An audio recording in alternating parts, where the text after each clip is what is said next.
हम आगे बढ़ेंगे और अब खबरों को देखते हैं फटाफट अंदाज में।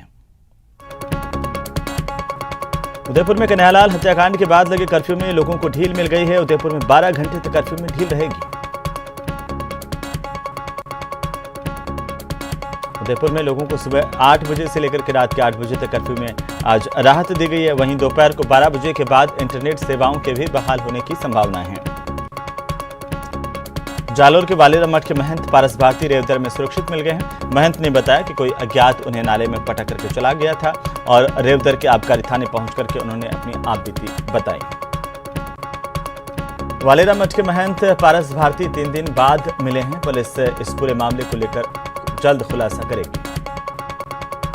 राजस्थान क्रिकेट संघ की आज बैठक होनी है। यह बैठक वैभव गहलोत की अध्यक्षता में होगी। इस बैठक में राजस्थान प्रीमियर लीग और स्टेडियम को लेकर चर्चा होगी। बैठक आरसी एकेडमी में सुबह 11 बजे आयोजित की गई है। कोटपुतली में मरीज को निजी डायग्नोस्टिक सेंटर पर जांच करवाने के लिए नहीं भेजा तो नाराज सेंटर के संचालक ने डॉक्टर के क्लिनिक पर पहुंच करके ही धमकी दे डाली। जयपुर में रविवार की दोपहर बाद पुलिस को राहत है, लेकिन सुबह से दोपहर तक जो कन्हैया को श्रद्धांजलि देने के ऐलान किया गया था, काफी संख्या में लोग सड़कों पर उतरे और जब ये शांतिपूर्ण तरीके से संपन्न हो गया तो पुलिस ने भी राहत की सांस ली। बड़ी संख्या में लोगों के स्टैच्यू सर्किल पहुंचने की संभावना के मद्देनजर शहर के रास्तों पर यातायात डाइवर्ट किया गया। जब लोग कन्हैया को श्रद्धांजलि देने के लिए के बाद अपने घरों में शांतिपूर्ण तरीके से वापस लौट गए, तब जाकर पुलिस को राहत महसूस हुई। जैसलमेर के शहरी इलाकों में मानसून की बारिश से लोगों को उमस से मुक्ति मिली है। जैसलमेर वासियों के चेहरे पर मुस्कान आई। जैसलमेर शहर में झमाझम बारिश की वजह से सड़कों पर पानी बहता हुआ नजर आया तो लोग भी खुशनुमा मौसम का लुत्फ उठाते हुए नजर आए। वहीं राज्यसभा के सांसद डॉक्टर किरोड़ीलाल मीणा ने कन्हैयालाल हत्याकांड को लेकर मुख्यमंत्री अशोक गहलोत पर बड़ा हमला बोला।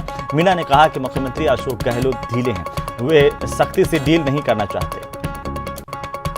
राजसमंद जिले के भीमा कस्बे में कन्हैयालाल की हत्या के विरोध में 29 जून से बाजार बंद है। स्थानीय लोगों का आरोप है कि पुलिस इस मामले में जबरन निर्दोष लोगों पर कार्रवाई कर रही है। उदयपुर में कन्हैयालाल की निर्मम हत्या के विरोध में झुंझुनू का सुल्ताना खेतरी कस्बा बंद रहा।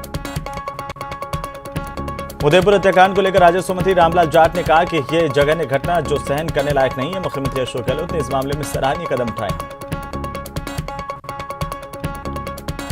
धौलपुर में भी कन्हैया हत्याकांड के विरोध में व्यापारियों ने बाजार बंद करवाए और सुबह से बाजारों में सन्नाटा पसरा हुआ नजर आया। श्रीगंगानगर में व्यापारिक संगठनों ने उदयपुर हत्याकांड को लेकर के प्रदर्शन किया, साथ ही स्थानीय प्रशासन को ज्ञापन दिया। केंद्रीय मंत्री गजेंद्र सिंह शेखावत पर मुख्यमंत्री के दिए बयान पर बीजेपी नेताओं ने कड़ी आपत्ति जताई। पूर्व मंत्री और अजमेर से विधायक वासुदेव देवनानी ने सीएम अशोक गहलोत के बयान पर पलटवार किया। इस दौरान देवनानी ने कहा कि मुख्यमंत्री अशोक गहलोत इस समय खुद को सबसे ज्यादा असुरक्षित महसूस कर रहे हैं, इसीलिए इस तरह की बयानबाजी कर रहे हैं। चिकित्सा मंत्री प्रसादीलाल मीणा ने दौसा के मंडावरी गांव में जनसुनवाई की, लोगों की समस्याओं को सुना। इस दौरान मीडिया से उन्होंने बात की। उन्होंने कहा कि बीजेपी पर उन्होंने बड़ा हमला बोला। प्रसादीलाल मीणा ने बीजेपी की गलत विचारधारा के चलते कहा उदयपुर में जघन्य कांड हुआ। भाजपा को उदयपुर में हुए घटनाक्रम के मामले में देश से माफी मांगनी चाहिए। उधर कोटा में एक नाबालिग को अगवा किया गया, दुष्कर्म किया गया। आरोपी नाबालिग पीड़ित का पड़ोसी बताया जा रहा है। पुलिस मामले की जांच कर रही है। राजसमंद में पुलिस ने लूट की घटना के 24 घंटे के बाद ही मामले का खुलासा कर दिया। पुलिस ने लूट में शामिल 2 बाल अपचारियों को डिटेन किया है और साथ ही साथ जांच की जा रही है। अलवर में पुलिस ने स्कूल के पास से एक व्यक्ति को हथकड़ी शराब बेचते हुए गिरफ्तार किया है। पुलिस ने उसके कब्जे से 10 लीटर हथकड़ी शराब बरामद की है। श्रीगंगानगर में युवक की हत्या के आरोपियों को जांच अधिकारी के नेतृत्व में सूरतगढ़ में न्यायिक मजिस्ट्रेट के आवास पर पेश किया गया। इन आरोपियों को 3 दिन के रिमांड पर सौंपा गया है। डूंगरपुर शहर में जैन महाराज के मंगल प्रवेश के दौरान पहुंचे श्रद्धालुओं में से 4 महिलाओं के गले की चेन पार कर दी गई और इसके बाद 2 संदिग्ध महिलाओं को पुलिस ने पकड़ा, उनसे पूछताछ जारी है। सवाई माधोपुर में एक व्यक्ति के अज्ञात आरोपियों ने हत्या की, कोतवाली पुलिस जांच कर रही है। झुंझुनू की चिड़ावा में निजी स्कूल में पढ़ाने वाले टीचर के साथ 2 बार अलग अलग लोगों ने गाड़ी में दुष्कर्म किया। पुलिस ने मामले में 4 लोगों पर नामजद एफआईआर दर्ज की है। आरोपियों की तलाश जारी है। पीड़िता ने इसे लेकर मामले में थाने में मुकदमा दर्ज करवाया। पीड़िता की रिपोर्ट के आधार पर पुलिस कार्रवाई कर रही है। बांसवाड़ा में बार एसोसिएशन के अध्यक्ष समेत 4 सीनियर एडवोकेट को धमकी से भरा हुआ लेटर भेजने वाले आरोपी वकील को आखिरकार पुलिस ने गिरफ्तार कर लिया है। इसकी पहचान ताजगीरों का मोहल्ला निवासी एडवोकेट सुनील आचार्य के तौर पर की गई है। इसने अपना नाम बदल करके धमकी दी थी। आरोपी ने बार अध्यक्ष के साथ बांसवाड़ा के एसपी को भी रजिस्टर्ड डाक से पत्र भेजा था और सुनील आचार्य ने लेटर में खुद की फर्जी पहचान जाहिर की राजतालाब निवासी असलम शेख बताई थी। अब इसका खुलासा हो चुका है। राजसमंद में जाति सूचक गालियां देने पर एक युवक ने एफआईआर दर्ज करवाई है। पुलिस ने आरोपियों के खिलाफ SC/ST प्रकरण एक्ट के तहत दर्ज किया है। जांच जारी है।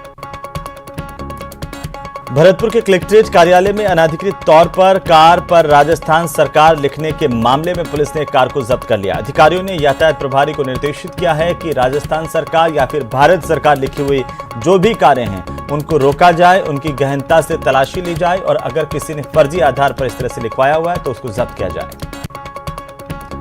जानकारी के अनुसार एक कार चालक बार बार वहां से निकलने के लिए पुलिस को परेशान कर रहा था और धौंस दिखाता था। मौके पर मौजूद अधिकारियों ने उसे गाड़ी के कागजात मांगे, गाड़ी के बारे में पूछा कि राजस्थान सरकार क्यों लिखवाया गया, तो वो कोई जवाब नहीं दे पाया। इसके बाद उसकी गाड़ी जब्त कर दी गई है।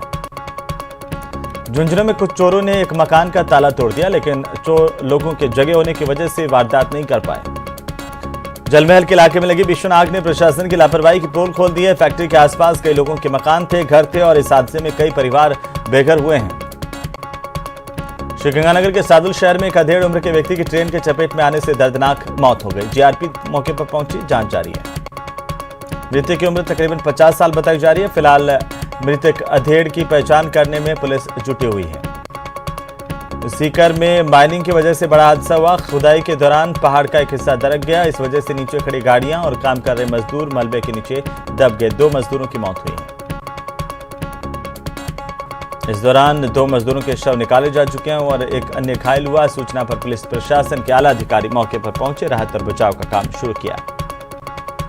डूंगरपुर के गांव में बालिका की दुष्कर्म के बाद हत्या के मामले में परिजनों ने अस्पताल की मोर्चरी से अब शव उठा लिया है। परिजन और ग्रामीणों ने मोर्चरी से गांव तक आक्रोश यात्रा निकाली। कोटा में पुलिस ने कार्रवाई करते हुए एक हिस्ट्री शीटर को अवैध शराब के साथ गिरफ्तार किया। आरोपी कब्जे से 6 पेटी अवैध शराब की जब्त की गई है।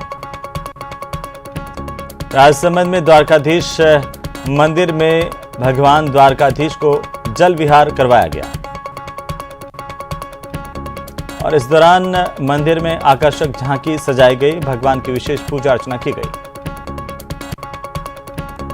आरएसएस के प्रमुख मोहन भागवत चूरू के रतनगढ़ पहुंचे। यहां पर इन्होंने आचार्य महाश्रमण के कार्यक्रम स्थल पर पहुंचकर के मुलाकात की। जालोर में बीजेपी की जिला स्तरीय कार्य समिति की बैठक में पार्टी को मजबूत करने को लेकर विचार विमर्श हुआ। वहीं आगामी चुनाव को लेकर मंथन किया गया। पार्टी के जिलाध्यक्ष, प्रदेश उपाध्यक्ष, जिले के विधायक और पार्टी के पदाधिकारी इस बैठक में शामिल रहे। कोटा में एक व्यक्ति की मौत के बाद परिजनों ने नेत्रदान करवाकर मानवता की मिसाल कायम की। परिजनों ने इससे जागरूकता का संदेश दिया है। अलवर में दलित शोषण मुक्ति मंच के प्रतिनिधि मंडल की ओर से सुखमन हेड़ी पहुंचकर के दलित उत्पीड़न की घटना की जानकारी ली गई। प्रतिनिधि मंडल ने पीड़ित दलित परिवार से मुलाकात की और पूरी घटना की जानकारी लेते हुए पुलिस प्रशासन से जल्द कार्रवाई करने की मांग की है। कोटपुतली के कलवाड़ा ग्राम पंचायत को अजमेर जयपुर राष्ट्रीय राजमार्ग से जोड़ने वाले आम रास्ते पर पिछले 5 सालों से दीवार लगा करके अतिक्रमण किया हुआ था। ग्रामीणों की शिकायत पर इस अतिक्रमण को हटा दिया गया। विश्व हिंदू परिषद के आह्वान पर नागौर जिले का परबतसर कस्बा शांतिपूर्ण तरीके से बंद रहा। यूडीएच मंत्री शांति धारीवाल कोटा के दौरे पर हैं। मंत्री धारीवाल ने अपने सिविल लाइन से स्थित आवास पर आम लोगों से मुलाकात की। इस दौरान लोगों ने अपनी समस्याएं मंत्री के सामने रखी। मंत्री धारीवाल ने भी आम लोगों की समस्याओं के समाधान का आश्वासन दिया। धारीवाल के कई और कार्यक्रमों में भी शिरकत करने का कार्यक्रम है भाला गया। प्रतापगढ़ के देवगढ़ में भगवान जगन्नाथ की रथ यात्रा निकाली गई। काफी संख्या में लोग इस रथ यात्रा में शामिल हुए। कोटा में पीटीईटी परीक्षा शहर के करीब 57 सेंटर्स पर आयोजित की गई। 19,995 अभ्यर्थियों का नामांकन किया गया। दौसा में आजादी के अमृत महोत्सव कार्यक्रम के तहत रेलवे सुरक्षा बल की ओर से बाइक रैली का आयोजन किया गया। मोटरसाइकिल रैली रेलवे सुरक्षा बल के जयपुर कार्यालय से रवाना हुई थी, जो दौसा पहुंची। इस दौरान बाइक रैली का दौसा में जोरदार स्वागत किया गया। दौसा के बाद ये बाइक रैली बांदीकुई, अलवर और रेवाड़ी के लिए रवाना हो गई। श्रीगंगानगर में 26 परीक्षा केंद्रों पर पीटीईटी परीक्षा का आयोजन किया गया। तो भरतपुर में कड़ी सुरक्षा व्यवस्था के बीच में 75 परीक्षा सेंटर्स पर पीटीईटी की परीक्षा संपन्न हुई। झुंझुनू में ट्रांसपोर्ट एंड ट्रेवल विंग की ओर से सुरक्षित भारत सड़क सुरक्षा मोटरसाइकिल रैली का आयोजन किया गया। अजमेर में ट्रैक्टर ट्रॉली चोर ले उड़े, इसके बाद पुलिस ने आरोपी की गिरफ्तारी कर ली है। सिरोही में भी पीटीईटी परीक्षा को लेकर के 20 परीक्षा केंद्रों पर यह परीक्षा आयोजित की गई। दौसा के 66 परीक्षा केंद्रों पर पीटीईटी परीक्षा का आयोजन हुआ। इस दौरान पूरी तरह से कोविड प्रोटोकॉल का भी पालन किया गया। बाड़मेर में प्री बीए बीएड परीक्षा में किसी भी तरह की लापरवाही, अनुचित साधनों के प्रयोग को लेकर के अलग अलग उड़न दस्ते बनाए गए हैं, जो लगातार जांच करेंगे। झुंझुनू के सूरजगढ़ में एक पिता को उसके 6 साल के बेटे की कस्टडी मिल गई, इससे वो खुश हैं। लोकल रूटों पर डिपो की ओर से अतिरिक्त बसों की व्यवस्था की गई है। कोटा में 57 केंद्रों पर पीटीईटी परीक्षा का आयोजन किया गया। पीटीईटी परीक्षा का झुंझुनू समेत अलग अलग सेंटर्स पर आयोजन किया गया। परीक्षार्थियों के लिए रोडवेज की यात्रा भी निःशुल्क रखी गई। श्रीगंगानगर में भजन गायक कन्हैया मित्तल ने श्रीगंगानगर की नई धान मंडी में भजन की प्रस्तुतियां दी। वहीं राजीव गांधी ओलंपिक खेलों के लिए ओलंपिक मशाल श्रीगंगानगर में निकाली गई, जिसमें बड़ी संख्या में स्थानीय लोगों के साथ पुलिस प्रशासन के अधिकारी, जनप्रतिनिधि भी जुटे। टीआरसीपी को लेकर राज्यसभा सांसद किरोड़ी लाल मीणा नांगल राजावतान में बड़ी महापंचायत करने जा रहे हैं। 10 जुलाई को यह महापंचायत आयोजित की जाएगी। बाड़मेर में एक युवक ट्रैफिक पुलिसकर्मी के साथ भिड़ गया, बाद धक्का मुक्की तक जा पहुंचे और किसी तरह से मामला सुलझाया गया। बांसवाड़ा राष्ट्रीय स्वयंसेवक संघ की ओर से हरदेव जोशी रंगमंच पर प्रबुद्ध जन सम्मेलन का आयोजन किया गया।